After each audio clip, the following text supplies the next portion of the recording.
अल्लाह ताला ने इस दुनिया में एक ऐसा इंसान भेजा था जिसे इसमें आज़म का इल्म अता फरमाया था। मतलब वो जो दुआ करता कबूल होती थी। और फिर उसने एक ऐसी हरकत की कि अल्लाह ने खुद उसको कुरान में कुत्ता करार दिया है।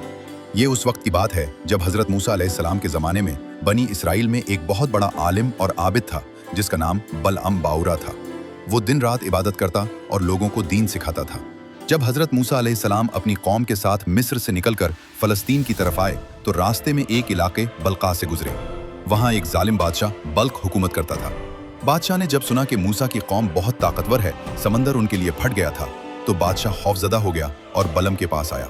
उसने ढेरों सोना, चांदी, जायदादें और तोहफे बलम के सामने रखे और कहा, मूसा की कौम के खिलाफ बद्दुआ करो, ये तमाम दौलत तुम्हारी हो जाएगी। बलम ने रात को अल्लाह से दुआ की। अल्लाह ने ख्वाब में मना फरमाया, मूसा मेरा बंदा है, उनके खिलाफ बद्दुआ न करना। सुबह बलम ने इनकार कर दिया, लेकिन बादशाह मजीद दौलत लेकर आया। बलम का दिल ललचा गया। बीवी और बच्चे भी दबाव डालने लगे।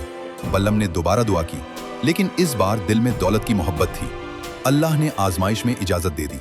अगले दिन बलम अपनी गधी पर सवार होकर एक पहाड़ की चोटी पर गया, जहां से बनी इसराइल का पूरा कैंप नजर आता था। जब बलम ने इसमें आजम पढ़कर बद्दुआ शुरू की तो इंतहाई अजीब बात हुई। उसकी जबान से बद्दुआ की बजाय उल्टा दुआ निकलने लगी और उसकी जबान खुद बखुद पुकार उठी, ए अल्लाह, मूसा और उनकी कौम को कामयाबी अता फरमा, उन पर अपनी रहमत नाजिल फरमा, उनको फतह दे। उसने दोबारा कोशिश की, फिर तीसरी बार, मगर हर बार उसकी जबान से मूसा अलैहिस्सलाम के हक में दुआएं निकलती रहीं। अल्लाह ने उसकी जबान को पलट दिया था। और फिर बलम ने शैतानी तदबीर सोची। उसने बादशाह से कहा, खूबसूरत औरतों को बनी इसराइल के पास भेजो, जब वो गुनाहों में मुब्तला होंगे तो उन पर अल्लाह का अजाब आएगा। और यह मंसूबा कामयाब हुआ। कुछ लोग फितने में फंस गए, ताउन की बीमारी फैल गई और 24,000 लोग हलाक हो गए। अल्लाह ताला ने कुरान पाक में सूरतुल आराफ में बलम को कुत्ते की खासियत वाला कहकर जिक्र फरमाया है, जिसका मतलब यह है कि कुत्ता हर हालत में अपनी जबान लटकाए रखता है। भूखा हो या पेट भरा हो, गर्मी हो या सर्दी, हर वक्त उसकी जबान बाहर निकली रहती है।